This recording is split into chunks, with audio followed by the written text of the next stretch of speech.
Hello, Andrew Colsky with Therapy BTS, Therapy Behind the Scenes. Today we have Grant Henderson, who's going to be talking to us about some hoarding types of issues and some unique work that he does. So, Grant, can you introduce yourself to the audience? Yeah, thanks, Andrew, and thanks for having me on. My name is Grant Henderson. I am the owner-operator of TACT of Middle Tennessee, where our core business is biohazard remediation and cleanup, and we can get into a little bit later, but that kind of blossoms into some other areas that we touch on, especially when it comes to hoarding and mold remediation, things like that.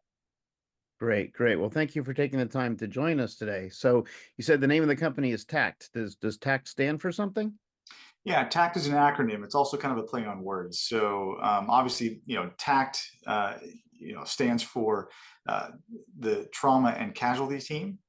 And then, of course, being a biohazard remediation company, being a company that works with folks in a very sensitive situation, that's how we try to approach, how we train all of our team members how to approach the situation. So if you can imagine, you lose a loved one, due to suicide or unattended death or something like that unexpectedly, or even in a hoarding situation. These are all very sensitive situations that we want to make sure that we take the right approach to. And so the franchisor of TACT, the guy who founded it, Matt Lovash, um, you know, he's got a previous background in this space, and also was a former police detective and police officer with the St. Louis Police Department.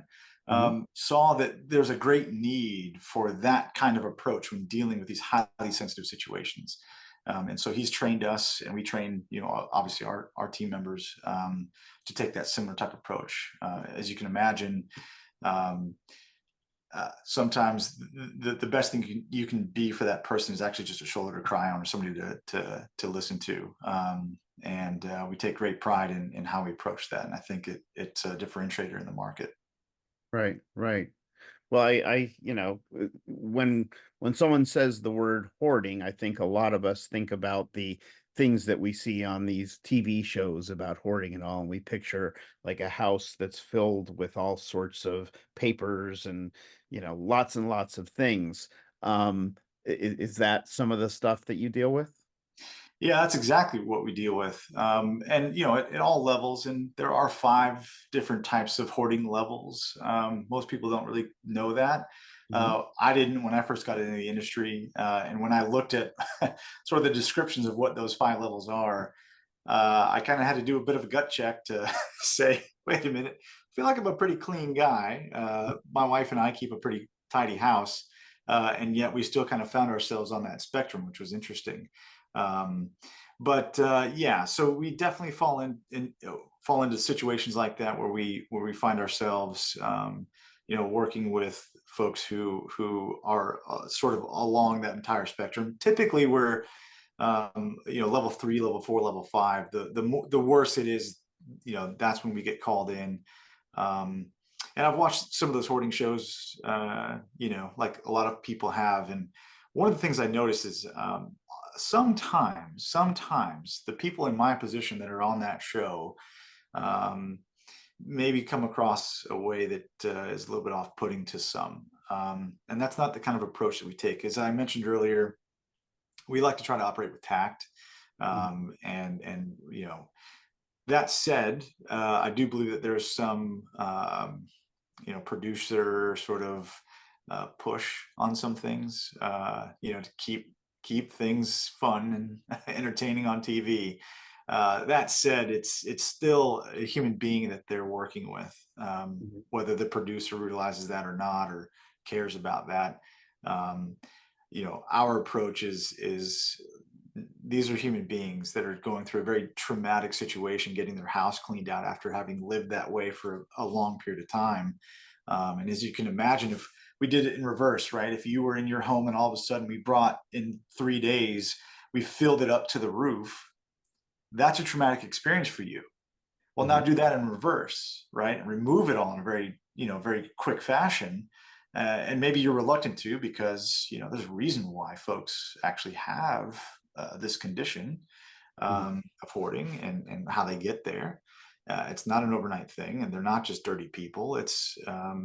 They're not dirty people. They're dealing with something, and Right. we take that into account. We try to have as much of an empathetic approach as we can. We ask the families to provide us with a list of sensitive items that we need to be looking out for. And oftentimes we will stop everything that we're doing just so that we can help identify what those things are and bring it to the attention of either family members or possibly to the hoarder themselves, to make sure that we're, looking out for their, what they find sensitive. Mhm. So yeah, so in a minute, I do want to kind of walk through step by step how you work from initial contact all the way through to finishing a job. But before we get to that, I do have one question because I wasn't aware, that there's 5 different levels of hoarding, and I'm not going to go into all the details, but just out of curiosity, what would be an example of something that makes a level 5? What would have to be present to be that top level? Um, you lose all ability of any furniture to be used as the furniture was intended to be used. For instance, the appliances no longer work, toilets no longer work. The it's not just stuff in the house; it's also the type of stuff in the house, biohazards, evidence of rodents, things like that. Animal waste that is left behind, human waste that's left behind, not being utilized, in the toilets or what have you. So really, the living situation is actually a detriment to their health. Hmm. That in addition to sort of the amount of debris and items that are in the home. Right. Wow. Wow. I can't Yeah. even imagine the toilet's not working and all that. That's got to be really dangerous just for the health of the person in the home. So, That's why it's really important to call in not just junk removal people, right? And they can do a great job, but when you're dealing with that level of situation, a biohazard situation, it's really important to call in a biohazard team that understands what the dangers are and how to work around and with that, and then also remediate that in the end, because the whole goal is not to remove the hoarder from the home. They've chosen to bring us on because they want the home restored to a livable condition. mhm, Well, how do you do that safely? Is the question. And hiring folks who do junk removals likely is not the right answer. right, right. Well, okay. So let's talk about, how this actually happens. And I'm going to make some assumptions and then ask you to correct me because I'll probably be missing something. I would assume that if someone has a home that needs some remediation, number one, maybe they've been working with like a mental health counselor themselves and they come to the point that they decide to call you.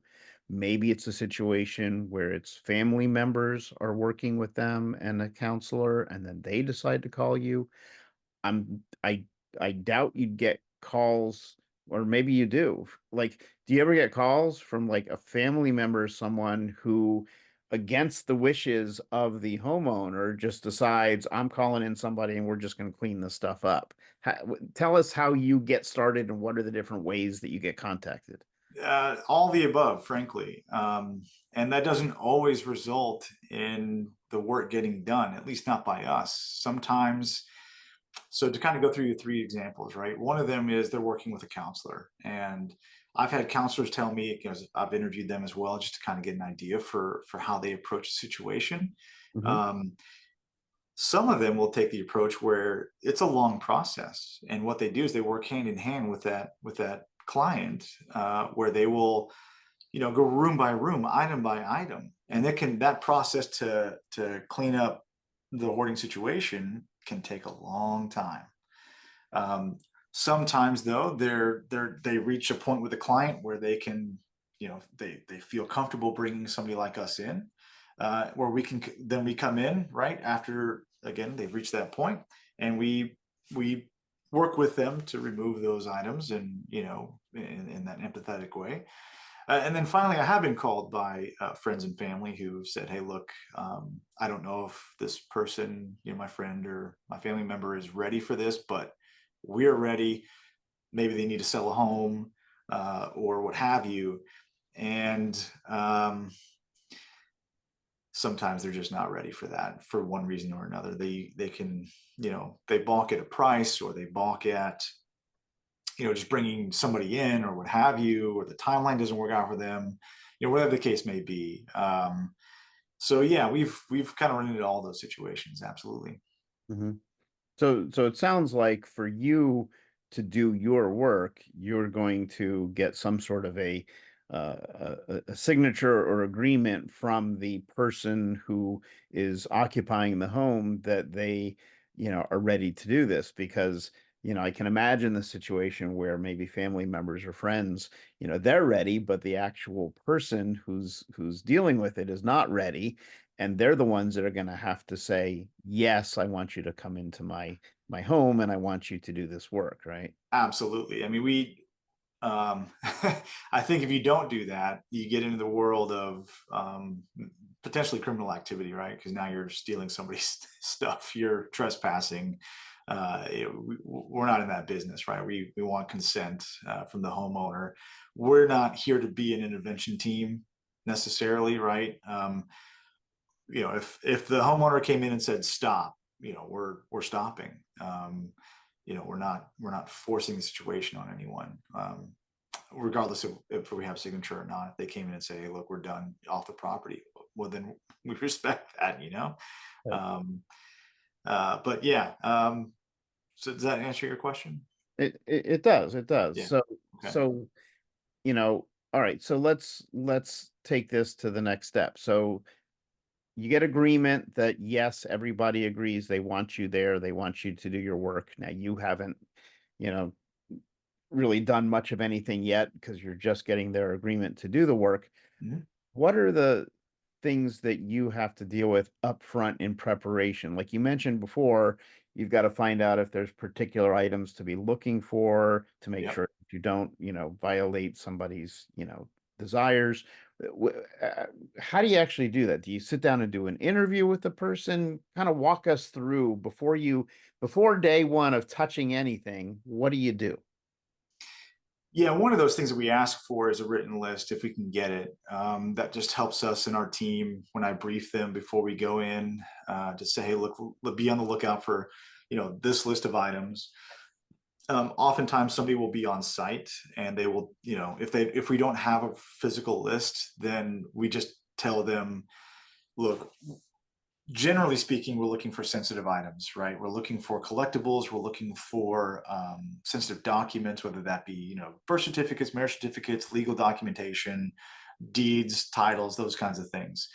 So we're always on the lookout for that. We're not going to spend a lot of time digging through to make sure that everything is, where it needs to be or what have you, because of course, as you can imagine, it can get pretty tedious at that point. But anything obvious for us, we're going to set aside, right? Um, so outside of those items, there's been, stories where I've heard where somebody passed and they passed in a particular article of clothing, and there's, biohazard blood on it. We advise them, look, according to the EPA, you should probably discard this item. And the family insisted on keeping it. Well, we're, we're not going to tell them no. Uh, that's a very sensitive item, regardless of the potential health concerns. We advise them that that's something they need to be concerned about. And then, of course, in that case, just to make sure that we're covered, we do have them sign a document that kind of indemnifies us from that they're going against our recommendation, which is fine. We don't hold that against them. We just want to make sure that we're protected in case something happens. We want everyone protected, right? We want to be safe. Um, so that's kind of the way that we approach that. Again, a lot of times folks are also on site, and so if something, and I've done this multiple times, where I go, "Hey, what about this or what about this?" I'll bring an item to them, and they're like, "Oh yeah, absolutely. thank you for catching that. I didn't even think about that. I didn't even know that existed in the house, right? Mhm. Um, and other times they'll say, no, you know what, get rid of that. It's not a problem. So whenever we're in doubt, I try to put myself in their shoes as much as I can. To answer maybe half a step back, I do try to get to know the client very well, right? They're not just a number. They're not just a client. They have a name. They have lives. They have feelings about this as well. And the more you get to know them, the more you know what to look out for. And I think that's a really important piece. And I think it's also why people enjoy hiring us and enjoy working with us. Mhm. So, I'm thinking back to some scenarios that I'm aware of, and and probably I'm assuming this has been on like the TV shows too and things where someone maybe starts off with some pets. Maybe they have a couple cats, and over time, a couple cats turns into a lot of cats. Have Yeah. you ever dealt with a situation where you had a lot of pets or animals involved as well? And if so, what do you do? How do you handle that? The situations I've been in so far haven't had live animals on site. They've all been removed, but the consequence of having that many animals in a home, we have faced, right? So we've had to rip up flooring, carpets, tile, subfloor because of the damage that was done through animal waste. And we don't remove animals if there's if there are a lot of animals that are on site and the homeowner is looking to move back in with their animals. That's fine. We just ask them that they remove them either from the property or put them out of the home that we're working in while we're working there. um, if there's a situation where somebody has deceased and the animals are left behind, those animals are already gone by the time we get there, typically. So it's I don't know of a situation, even with my colleagues, that like my other franchise owners, that have come across a live animal situation, unless it's been like a rodent situation, and in which case we call exterminators in to remove those animals, and then we remediate and clean up afterwards. I see. I see. Okay. So, um, so I have a couple different questions. I'm trying to decide which one to ask first. So tell us this then. Can you give us an example of a job that you've worked on that is sort of the typical type of job that we're talking about? You get called in, somebody's been collecting a lot of things over the years. The house is now completely, packed. What Just kind of walk us through something that you've experienced. Give us sort of the flavor of what you're doing. Sure.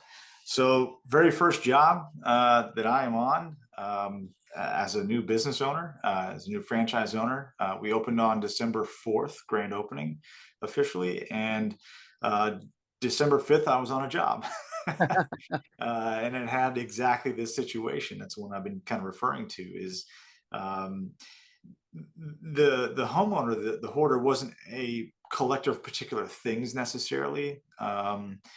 They just had a lot of stuff, and trash removal. I mean, waste removal, true waste, like empty food containers and things like that. The reason why that actually happens is because the kitchen was in disrepair and was unusable. The appliances weren't usable.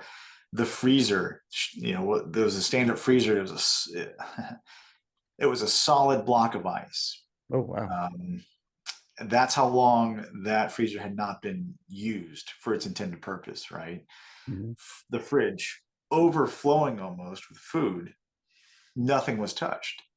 Um, and so what happens is once those items start to become unusable, the gas stove and all of that stuff, the sink was all full of dishes and everything else. Then people in that situation end up having to sort of eat out or take home take out food, and so all those types of containers were kind of left everywhere. Um, so as you can imagine too, you can see little chew marks from rodents, things like that.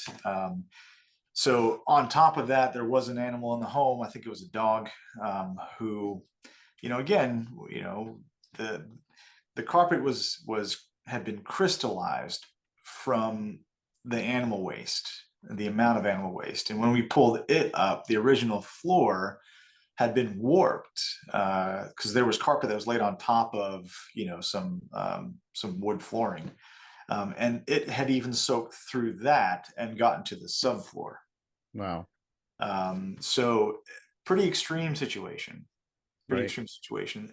On top of that, there was in that same home, there were the landscaping hadn't really been taken care of either, and there were vines, thick vines that had grown in, not just on the house, but then into the roof and the eaves of the house, causing roof leaks. So now you have a potential for mold situation, and so you can just, if I'm painting the picture well, you're kind of getting a sense for how in disrepair this home actually was when we got to it. Right. Um, Now, one of the family members is wanting to move back into the home. So we're in a long-term phased process and project of getting this home back to a livable state for that family member to move back in. Mhm. So we're in that phase where we're fixing the roof now. I mean, we're not, but we've subcontracted that out, and now we're going to be moving on to the next phase, which will be sort of the mold remediation. And then once we're done with that, then the flooring and the HVAC system and all of those things will be assessed as well, and updated as necessary. And then we'll finish the project, get back to a livable state for that family member to move into. So I can see how things sort of cascade on themselves. absolutely. Um, so that made me wonder, have you ever, or are you prepared to deal with a building, especially when we're talking like older homes and things? How do you know if you've got asbestos in there that you've got to deal with? So there's a certain date range that is kind of a hot period of time for asbestos, and if the home is built within that time period, then we call in an asbestos testing and remediation team to come in and do that for us. We just haven't gotten into that yet. I don't know if that's something we really want to get into. Maybe it is at a later date. But for now, I leave that to the specialists to take care of. And there's a handful of folks that handle that kind of thing here in Tennessee, and they're willing to travel, and we've got a really good relationship with them. So, it's a situation where we kind of scratch each other's backs, right? Right. As small business owners, you're only as strong as your weakest link, and you got to have teams built. You can't handle every situation. You can't handle every task that's thrown at you, especially in this kind of world. And so it's important to build good deep bench, and a team of other professionals around you that you can call on and work with. So yeah, we're in the middle of doing that as we speak. So Great, great.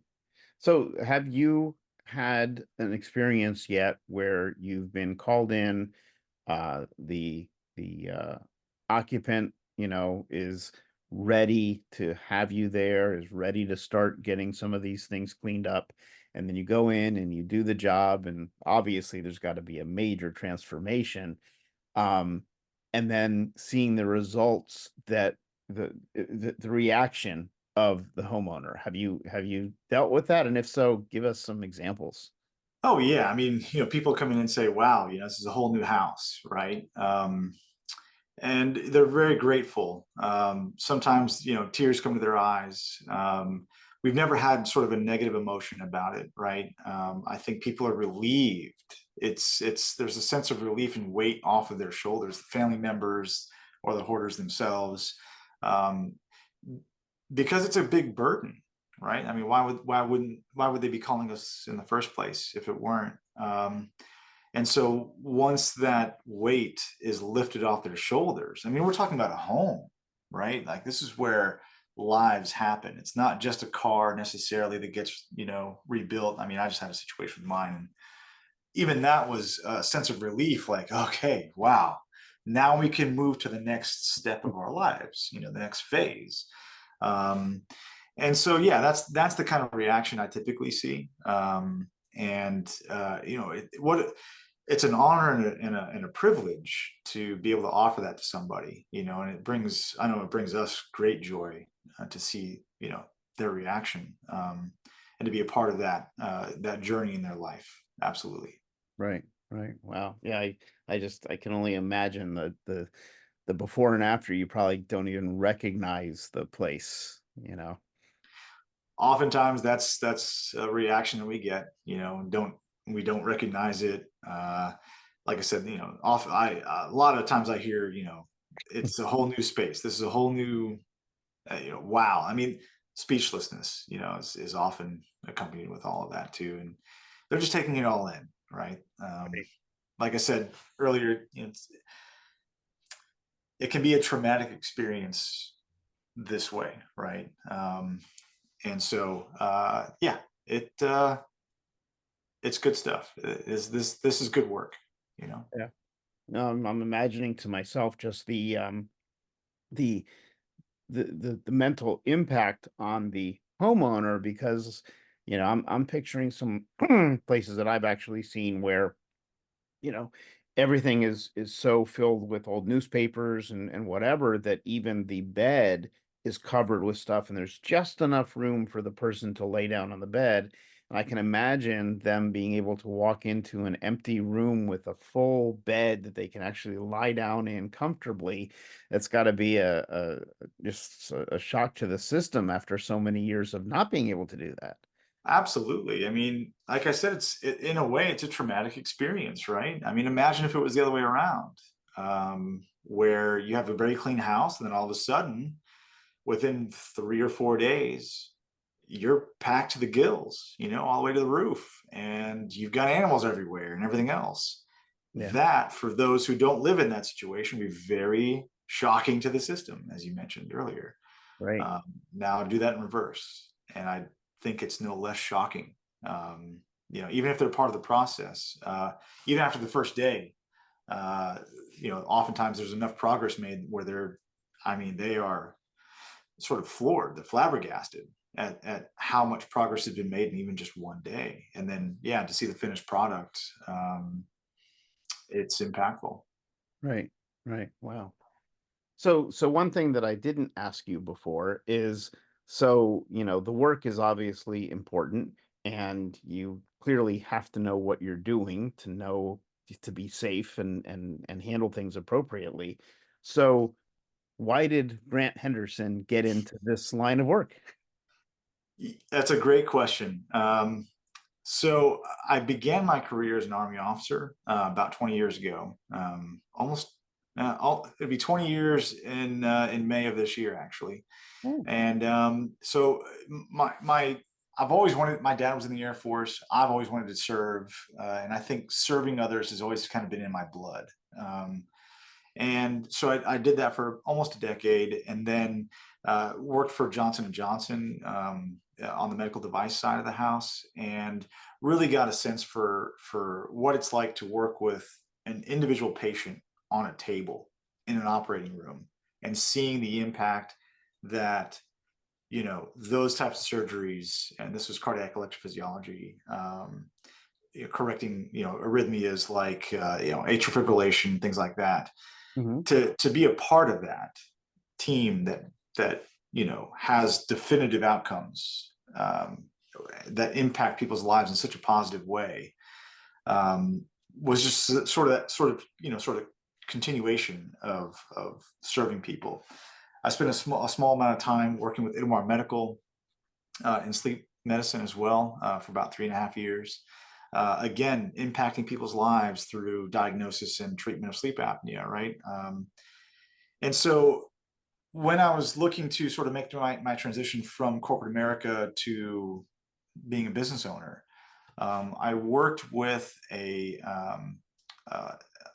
sort of a franchise broker.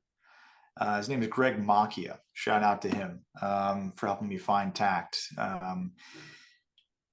He walked me through 3 different scenarios. I had a budget, and I said, here's what I can do, and here's my background, yada yada yada. And so he came in with 3 different options. One which was actually pretty intriguing. I just put that on the back burner while he was talking about it. One of them I didn't want anything to do with really.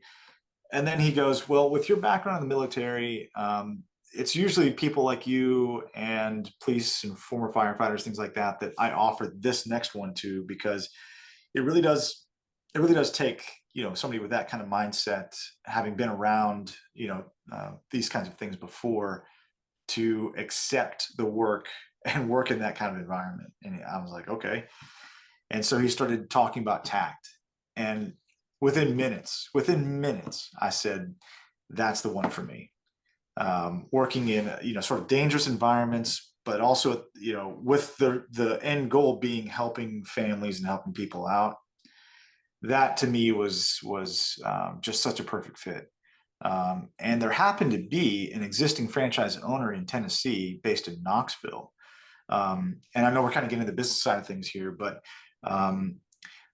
what initially turned me on to get out of corporate America and into franchising or owning my own business was a guy by the name of Brian Beers, another podcaster. I don't know if you're familiar with him or not. But he's a guy that started out with a handful of Midas shops in the Jersey or Philly area, 6, 7, 8 years ago, and has grown and sort of, scaled his operation to now, I think he bought his 33rd or 32nd Wow. last year. Wow. And so he sort of brought to my attention what franchising can do at scale. Mm-hmm. And so that's when I started my journey into looking at franchises as an opportunity for, legacy, for wealth, building opportunities and growth. So that's when I started looking at franchises, and then I found Greg Macchia through Brian Beers, and I got hooked up with TACT. But going back a little bit, half a step. So there was an existing franchise owner of TACT in Knoxville, Tennessee, who happened at the same time I was looking to buy, he was looking to sell. No. And so, I got very creative financing with him, on a seller financing deal. And he agreed actually to stay on and work the Knoxville territory for me. So I have really kind of the best of all worlds at that point. I'm very grateful to have him on my team, and working with me. He's provided mentorship as well, because he owned the business for a couple of years. Mm-hmm. So having someone that close to you is really kind of invaluable when you're first starting. And we got off to a pretty good start, that first month. And so it's really kind of all sky's the limit from here. So it's been great. That's a great start, especially to have that institutional knowledge as part of your team, right Yeah, from one. So couldn't have asked for anything better. yeah. So tell us this. So you mentioned Knoxville. So tell us what territories do you work in? So if somebody was interested in these types of services, how would they contact you, and where do you offer your services? Yeah, so probably the best way to get a hold of us is go to our website. It's tactmt.com. So although, we're TACT of Middle Tennessee, that's just where I happen to move the business headquarters to. I'm based in Middle Tennessee, the Nashville area. And so that's really kind of the home base. But again, with, my partner out there in Knoxville, and the fact that I'm not afraid to drive and take a team anywhere. I'm going to be in Indiana later today. I'm in Kentucky, Alabama, Mississippi, Arkansas, you name it. We really kind of cover most of the Mid-South. We have other TACT franchise owners in the Atlanta area, in the DC area, in Northwest Arkansas, Texas, Arizona, Detroit. We're growing rapidly. So if you ever needed help from TACT, there's really not an area that we won't go to and help out. We are working on getting some folks in the Boise area, I think right now, Denver, all over. So, but as for us, I'd say we probably cover, if you drew an 8-hour circle around Nashville, that's what I'm willing to go cover. Wow. Fantastic. Wow. Well, this has been very eye-opening and very interesting. And I never even thought before about how this is done. I just assumed, you call a junk removal company and you're done, but I didn't think about the biohazard issues and all the other things that you shared with us. So, Yeah, that's a great point. I think even when it comes to exterminators, exterminators are great at exterminating pests. What most of them don't want to do is remove the biohazard from the situation. And it's no different when it comes to junk removal companies. They're happy to come and remove your stuff, but then what? And you're left with a potentially dangerous situation, something that can affect your health in a negative way. And so I think that's why it's really important to bring in a biohazard company in those types of situations, especially to help make sure that everything's done safely and that you have a home that's safe to move into when the job is done. right, right. Wow. Well, thank you for taking your time out of your schedule to educate us about what it is that you do and the things to think about. So, especially for my audience, when we're talking about the hoarding situations, would be a primary thing that we might be working with.